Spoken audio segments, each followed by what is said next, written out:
فلاں عالم سے نفرت کرتا؟ میں نے کہا ہاں۔ کیوں؟ وہ میرے شیخ کو اچھا نہیں جانا۔ فرمایا تیرے شیخ کو ماننا کب سے دین بنا؟ مجھے مانتا ہی نہیں، جا صبح اس سے صلح کر، معافی مانگ۔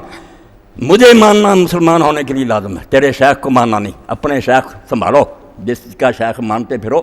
کیوں نہیں تو اس رشتے کو مانتا کہ وہ میرا امتی؟ صبح ہی کہتے ہیں میں نے جا کر معافی مانگی اور اس سے تعلقات بحال کیے۔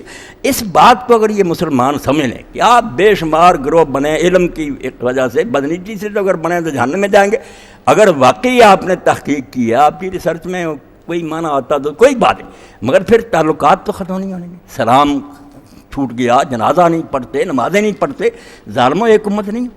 تو رسول کریم علیہ السلام کو اللہ تعالیٰ نے آخر میں بھیجا اور آپ کے ذریعے اعلان فرمایا تو آپ نے مثال دی کہ میری اور پہلے انبیاء کی مثال ایسی ہے کہ مثل رجل بنا بیتن۔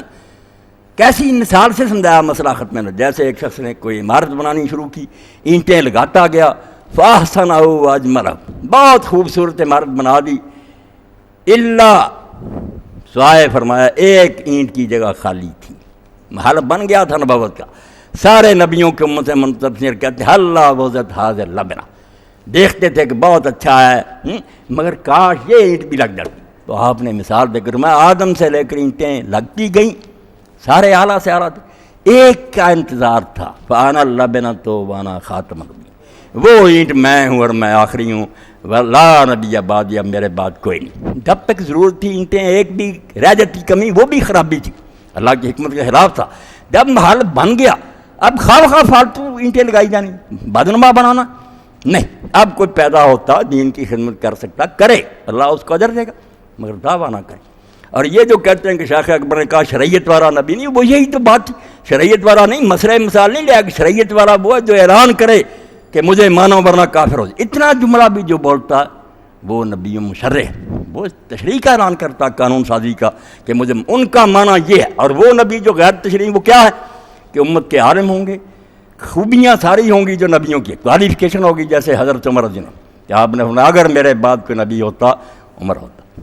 حضرت علی رضی اللہ عنہ کو فرمایا کہ تو اس لیے اسی طرح میرے لیے جیسے موسیٰ کے ساتھ ہارون تھے، مگر اب نبی نہیں۔ نبی جو کہ لفظ وہ مرتے کہ میں نبی ہوں اور اعلان کرے مانو، یہ ہے نبی مشرع، شریعت والا نبی۔ مسئلہ مثال کی بات وہاں نہیں، میں نے تو فتوحات پڑھی، یہ سب جھوٹ بولتے ہیں کہ شیخ یہ کہتے ہیں کہ آ سکتے ہیں نبی، وہ کہتے ہیں امت میں ایسے لوگ ہوں گے، یہ ایسی بانج امت نہیں کہ قابل لوگ نہیں، قابل ایسے ہیں کہ اگر بند نہ ہوتی اللہ ان کو نبی بناتا، مگر وہ اب نبی نہیں کہلا سکتے، نہ وہ لوگوں کو کہہ سکتے ہیں کہ ہمیں مانو۔ وہ تو بات یہ ہے کہ وہ اعلان نہیں کر سکتے، نبیوں غیر مثل ایسے ہی ہے کہ جیسے گزٹ میں اعلان نہیں ہوتا کہ فلاں آدمی ڈی سی، قابلیت بے شک ہو، سندیں ہوں اس کے پاس، ہم کہتے ہیں کہ یار جگہ کوئی ویکنسی ہوتی تو حکومت اس کو ڈی سی لگا دیتی، مگر لگایا نہیں نا، اس لیے وہ کہہ نہیں سکتا کہ میں ڈی سی ہوں میرا۔ بات تو انہوں نے یہ کہی کہ وہ قابلیتیں ہیں اس امت میں، ایسے لوگ ہیں، مگر وہ کہہ نہیں سکتے کہ ہم نبی ہیں، نہ لوگوں کو مجبور کر سکتے۔ بات کیسی صاف اور واضح تھی کہ امت کو یہ نہ سمجھو کہ گھٹیا ہے، بالکل ایسے ہیں کہ اگر نبی جاری ہوتی تو اس امت میں بہت عالم ایسے تھے جو بنی اسرائیل کے انبیاء کی طرح ہوتے، مگر اب وہ نبی نہیں کہہ سکتے۔ کھول کر انہوں نے لکھا کہ نبی کا نام اب ان کے لیے حرام ہے، کوئی امت نہیں بنا سکتے، کہہ نہیں سکتے۔ تو یہ بہت اعلیٰ بات ہے۔ تو اللہ کے رسول کی آمد سے ایسا رشتہ قائم ہو گیا کہ بس مان لو، آرام سے سو جاؤ، اب کسی کو ڈھونڈنے کی ضرورت نہیں، حتیٰ کہ کہیں نہیں آتا کہ امام المہدی آ کر اعلان کریں گے کہ میں امام مہدی ہوں، میری امت بنو، کہیں نہیں۔ ایک شخص آئے گا اگر وہ دنیا میں اسلامی حکومت قائم کر دے گا، خود دنیا کو پتہ چلے۔ مولانا مودودی رحمۃ اللہ علیہ کا یہ فکرہ بالکل سونے کے حرفوں سے لکھنے کے قابل ہے۔ وہ کہتے ہیں جو مہدی کا دعویٰ کرے اور اس کو مہدی مانے، دونوں اپنی ذہنی پستی کا ثبوت دیں، دونوں پاگل ہیں۔ مہدویت دعویٰ کرنے کی شاید نہیں، کر کے دکھا دے گا، جو کر جائے گا کہ مشرق مغرب میں اسلامی حکومت قائم ہو جائے گی، عدل و انصاف، پتہ چل جائے گا کہ یہ وہ برکت لیڈر تھا جو آنا تھا یار، نہ اس کو خبر ہوگی، نہ وہ اعلان کرے گا، نہ کسی سے منوائے گا۔ ایک دور آ جائے گا یمن والا قسط والا، ظلم سے بری ہوگی زمین، عدل و انصاف سے بڑھ جائے۔ دعوے کا کہیں ذکر نہیں کہ وہ لوگوں کو کہے گا میرا امتی بنونا، کوئی ایسی بات، سب جھوٹی۔ تو اللہ نے آیات میں جو میں پڑھی سورہ اعراف کی، اعلان کر دیا کہ اب کامیابی صرف وہ پائیں گے۔ پیچھے ذکر موسیٰ علیہ السلام ان کی امت کا، جو اب بھی شوشے چھوڑتے ہیں نا کہ نہیں یہودی عیسائی وغیرہ بھی اپنے نبیوں کو مانے، نیک رہیں، قرآن پاک کی تحریف کرتے ہیں کہ وہ جنتی، جھوٹ بولتے۔ حضور کی آمد کے بعد آپ سب دوزخی ہیں سوائے ان کے جو حضور کو مانے۔ یہ موسیٰ علیہ السلام کی بات کے ساتھ یہ اللہ نے کہا اور آخر میں کہا اولئک هم المفلحون، اولئک اور پھر ہم درمیان میں آنا، اس کو کہتے ہیں ضمیر الفصل۔ اس کا معنی صرف یہی ہیں جو کامیابی پائیں گے، اب نہیں کوئی پا سکتا۔ اسی لیے حضور نے واضح اعلان فرمایا کہ اگر موسیٰ علیہ السلام بھی میرے زمانے میں ہوتے تو ان کے لیے اس کے بغیر چارہ نہیں تھا کہ وہ میرے پیچھے چل۔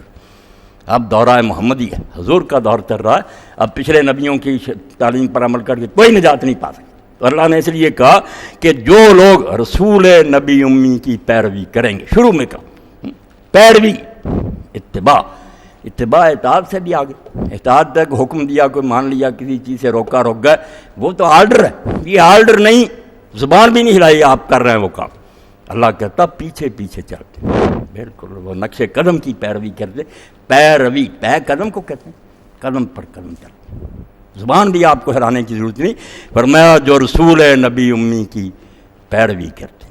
اب جو لوگ پیچھے پیچھے چلیں گے، اور پیچھے پیچھے چلنے میں ہی خیر و برکت ہے۔ آپ یاد رکھیں شر الامور محدثات، اللہ کے رسول ہر خطبے میں اگر کہتے تھے نئی چیز نکالو گے بدترین کام ہوگا۔ اب ہماری آنکھوں کے سامنے آ گیا، ہم پہلے پڑھتے تھے کہ صلاۃ رغائب لوگوں نے نکالی، کہ رجب کے پہلے جمعہ کو رات جو آتی تھی نا، ایک نماز نکال لی، بڑا ثواب بیان کیا، کتابوں میں لکھا ہوا کہ یہ پڑھو، اس طرح سے پڑھو، اتنا در۔ اب باقاعدہ جماعت شروع ہوگی ان نفلوں کی، صلاۃ الرغائب کہتے ہیں، رجب کی پہلی جمعرات۔ دنیا فرض نمازیں نہ پڑھتی، سار بعد اکٹھے ہوتے ہیں، صلاۃ الرغائب چلو پڑھو، پھر عورتیں بھی آنی شروع ہوگی۔ اب کتابیں اٹھا کر دیکھ دو، اللہ کی قسم بدعت کا نتیجہ کیا نکلا، پھر نئی بات کا انجام کیا ہوا، نکالی نماز، مگر ملا علی قاری رحمۃ اللہ علیہ سارے علماء لکھتے ہیں کہ نیک لوگ اس دن شہروں سے بھاگ جاتے کہ شہر غرق ہو جائیں۔ زنا اتنا ہوتا، رات کو مرد عورتیں تو ملتے، اندازہ کوئی نہ، تصویریں چھپی ہیں نا، اس طرح عورتیں ان پر رنگ ڈال رہی ہیں۔ اور میں نے پڑھا علامہ طاہر القادری کو، یار میلاد النبی کو تم نے گندا کر دیا، ایسے کام جو حضور نے منع، بھائی ہونا تھا، اللہ کے رسول نے نہ کیا، صحابہ نے نہ کیا۔ 604 ہجری، اندازہ کریں کہ خود یہ لوگ مانتے ہیں جو لکھتے ہیں کہ بدعت حسنہ ہے، اچھی یار اچھی ہے، مگر مانتے ہیں کہ 604 یہاں تک جلوس تو گزارا، کسی نے محفل بھی نہیں کی کہ بیٹھو اور اس بارے میں کوئی تقریر سن۔ پہلی محفل جو 604 ہجری میں الملک المظفر شاہ عرب عراق کے بادشاہ نے، کہ عیسائیوں کے ساتھ جنگیں، یاروں نے کرسمس ڈے منایا، ہمیں بھی کرنا چاہیے، شروع کر دیا۔ بہت مرغے ذبح ہوئے، ہزاروں بکرے اونٹ، لوگوں نے کھایا پیا، چلو کام چل پر۔ بظاہر یہ کہ حب رسول ہے، مگر نتیجہ کیا، اب لڑکیاں اوپر سے رنگ ڈال رہی ہیں، لڑکے ناچ رہے ہیں، باقاعدہ پہاڑیاں بن گئی، وہ ڈانس ہو رہے ہیں۔ تو کیوں نہیں تم اتباع کرتے کہ رسول کے پیچھے پیچھے چلو؟ اور یہی بات حضرت مجدد الثانی رحمۃ اللہ علیہ کے مکتوبات لوگوں کو چاہیے کہ اس بارے میں پڑھیں، اور وہ حصے چھاپنے چاہیے۔ مجدد صاحب نے فرمایا میں نہیں جانتا کہ مجھ سے پہلے لوگوں نے کہاں سے یہ نکال لیا کہ بدعت میں حسن بھی ہوتا، کچھ اچھی بھی ہوتی بدعت۔ فرمایا ظلمات بعضها فوق بعض، آپ کو اگر وہ چمکتی بھی نظر آتی ہے وہ آپ کی نظر کا دھوکہ، وہ اندھیرے پر اندھیرے۔ اگر وہ اچھی بات ہوتی رسول اللہ بتا کر نہ جاتے، جب دین مکمل کیا تو اس وقت نہ داخل کرتے۔ یہ 604 میں بعد میں بادشاہ کو پتہ لگتا کہ میلاد بھی منانا چاہیے۔ اور حد یہ ہے کہ جس عالم سے پہلے یہ پڑھوایا اس نے، ملک المظفر نے، محدث ابن دیہ، اس کا اب بھی مولود چھپا ہوا تنویر، وہ کہتا ہے 8 ربیع الاول کو آپ پیدا ہوئے، وہ تو تاریخ ہی نہیں آپ کے ساتھ ملتی، آپ 12 کو مناتے پھرتے ہیں، وہ 8 کہتا۔ اور جلال الدین سیوطی رحمۃ اللہ علیہ اتنی صدیاں بعد آپ کہتے ہیں وہ اپنی صدی کے مجدد تھے، انہوں نے بیداری میں، خواب میں نہیں، جاگتے ہوئے اس دنیا میں حضور سے کئی مرتبہ بخاری شریف پڑھی ہے، وہ کیا کہتے ہیں کہ حضور پیدا ہوئے 12 رمضان کو۔ اس لیے آپ کو پتہ ہی نہیں کہ آپ پیدائش کب ہوئی تھی، کیا منا رہا، کیوں نہیں بتایا؟ اسی لیے کہ بدعات میں ظلمت ہوتی ہے، وہ دیکھنے میں اچھے کام ہوتے ہیں، انجام نہیں اچھا ہوتا۔ لوگوں نے یہ امام حسین رضی اللہ عنہ کی شہادت کے بارے میں نکال لیا کہ محفلیں کرو، اس واقعہ کیا نتیجہ، وہاں بھی کہ لڈو اوپر سے لڑکیاں پھینک رہی ہیں، اور اتنی بدکاری ہوتی ہے جس کے سارے لوگ گواہ۔ تو اللہ کہتا رسول کے پیچھے چلو، کوئی نئی بات نہ نکالو، جو وہ بتا گئے اس میں برکت ہے، باقی آپ کو چمکتی بھی نظر آتی ہے، وہ سونا نہیں کوئی اور داد۔ رسول ہے، نبی امی، 3 تعریفیں اللہ تعالیٰ نے کہتی ہیں، رسول ہے، نبی ہے، امی۔ آپ کا تعارف ہی یہ کرایا، رسول ہے۔ رسول کیا؟ جو اللہ کا پیغام دوسروں تک پہنچائے۔ اصل ڈیوٹی تو یہی ہے، جس کو اللہ علم دے مگر وہ آگے نہ پہنچاتا، وہ اور سب کچھ ہو سکتا ہے، رسول نہیں ہو سکتا۔ رسول تو میسنجر ہے، کہ پیغام آیا آگے پتہ.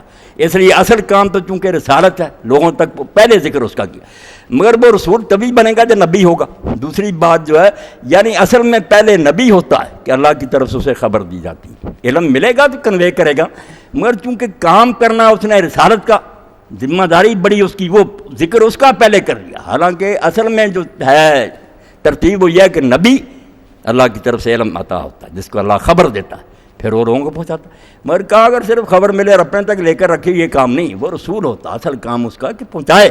تو رسول ہے جو پیغام پہنچاتا ہے، جس کو اللہ علم دیتا ہے. اس کو علم اپنے مطالعہ اور مشاہدہ سے نہیں، پڑھ لکھ کر نہیں وہ علم حاصل کرتا، اللہ ڈائریکٹ بتاتا.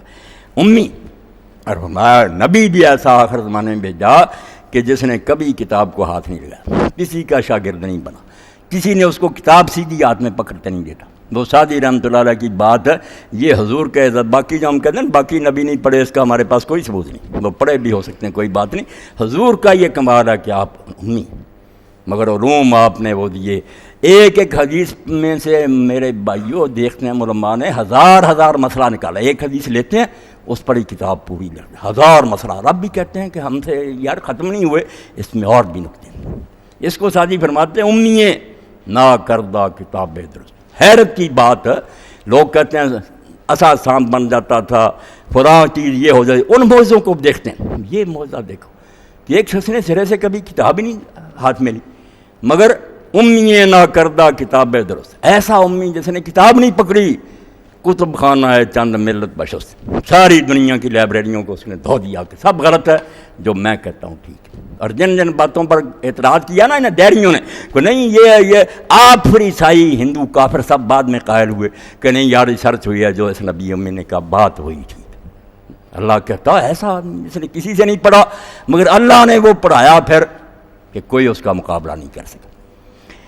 اور ساتھ ہی کہا کہ اس کا ذکر بھی یہ لوگ تورات انجیل میں پاتے ہیں.